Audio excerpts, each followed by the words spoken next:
Hi, my name is Rhonda Lee. For this video, I will be talking about how I will close the achievement gap in a classroom of my own as a future educator.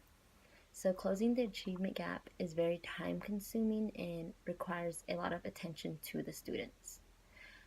There has been a lot of research according to the readings that I have done that where observers will go into the classroom and they will observe what is going on between the teachers and the students, what the students are learning, priority, culture, the lesson plans, the way the teachers respond to the students, how they are teaching the students, and a lot of the assignments and tests that are given.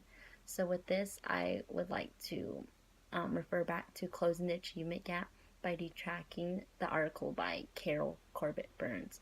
So there's a quote from her reading that I very much agreed on.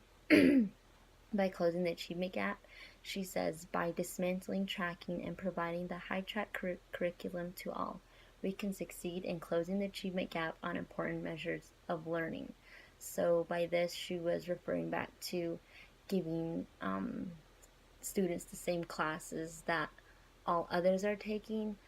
It may be challenging to some students, but they would have the opportunity to get more learning after school if they need it, and extra help, just so that all the students are on the same page, and so they're all learning the same curriculum as everyone else. There are no students who are higher and below each other, because that only makes their education a little, make it seem a little less important than other students. And some students could reflect back on that and they notice that about their education.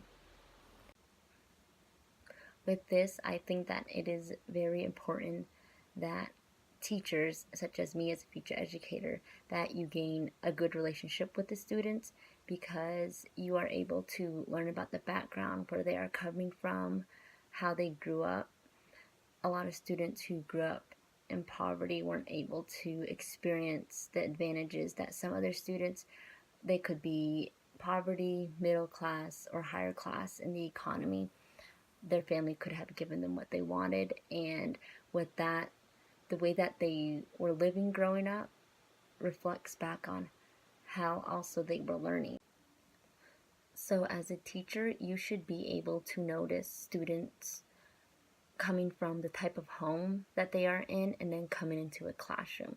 You should be able to still push them the same amount as other students who are living in a non-poverty home, because they deserve as much education as others, and they shouldn't have to notice that the type of background they're coming from, it should reflect on the type of education they are getting. And with the type of background they're coming from, the culture, it can all be biased. So the article of Standardized Testing and Cultural Bias by Kenna Sosa made a very good explanation to this, that tests can be culturally biased, gender biased. So girls who are, for example, girls who are shown that they are leaders, that they can lead just as much as a boy can, but in tests, it is shown that boys are the leaders. So the way that they're being taught in class and out of class reflects back on the test, but the writers of the test don't actually put that together and to be culturally biased, for such as questions that have to deal with them, their home, what could be in their home. One could be an answer which is something that lower class students don't know, that the home they're coming from, because they never had that in their home, and the answer could be wrong for them. It could be a simple answer, but for another person coming from a higher class family, it would be an answer which students don't even know that could be in their home, because in the article it made that kind of an example. So tests should be based on the knowledge that the students are being taught inside of a classroom. without the conscious intentions of writers. They put that in there and they come out culturally biased. I would have to say, with all the articles that I have read within this reading, Social Class and the Hidden Curriculum of Work by Jean Anion was a very good article because it went from the working class school, middle class school, affluent professional school, and the executive elite school. Basically, these are schools that went from public schools to private schools. And within these schools, there are different curriculums being taught, and the teachers within these schools were not pushing their students the same at like the same rate. One school, the working class school, which most poverty kids go to, the teachers were not very pushing. They weren't actually pushing the students at all. They weren't being creative. They were just more demanding, and they weren't trying to build a relationship with the students. They weren't trying to get creative with the students.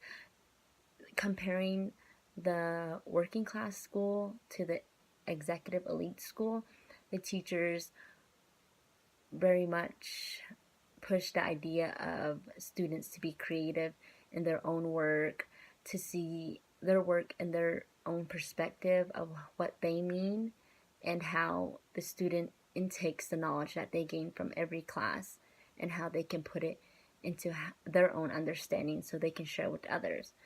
And I think this was a very good article because it only shows that teachers need to be more involved with the students no matter any level of school that they are in.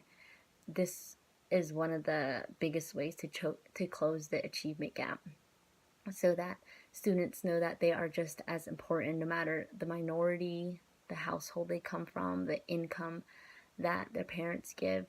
They all need the best education that they can get, because this will reflect back on the type of living that they make later on and the type of education that they want for themselves after junior high, after high school, when they get into community college, or a university.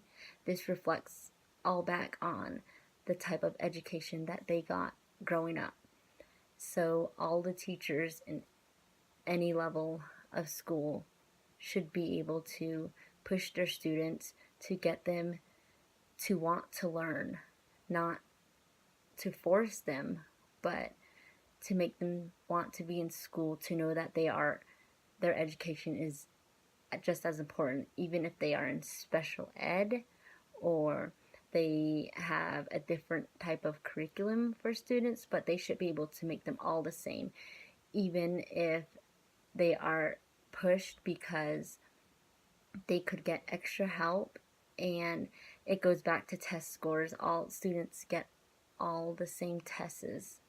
Every single student gets the exact same test as everyone else. And if they're not being taught as much as a higher class student, then obviously their test scores aren't going to be just as high. So they need to be taught the exact same thing, even if it goes back to slowing down in the classroom for other students to catch up. But teachers should give them the time after school tutoring, after lunch, before class. They should give them these opportunities so that students will not have to worry as much as others how they would do on a test. So to conclude, as a future educator, I would have to say that I very much believe in students all learn in different ways. They all have their own way of learning, whether it's visual, verbal, hands-on activities, collaborating with peers. They all are able to intake information that you give them in a classroom, and they have their own way of showing you exactly how they understand the lesson that you give the students. So I would have to say that using the curriculum in classrooms, I would want my students to get as creative as they can, so that way I can gain a good relationship with the students. So I know the background that they are coming from, and I learn the best way that they can learn.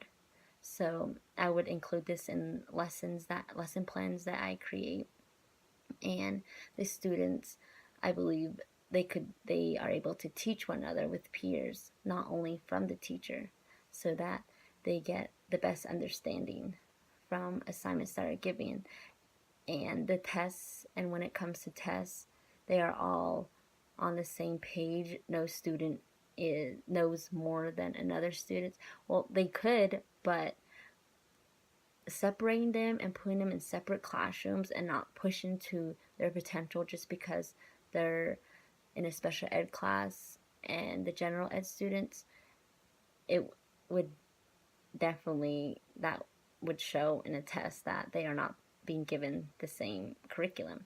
So as a teacher, I would give every student the same curriculum, but if they need extra help, I would be there to give my student the full potential that I know they can get in their education.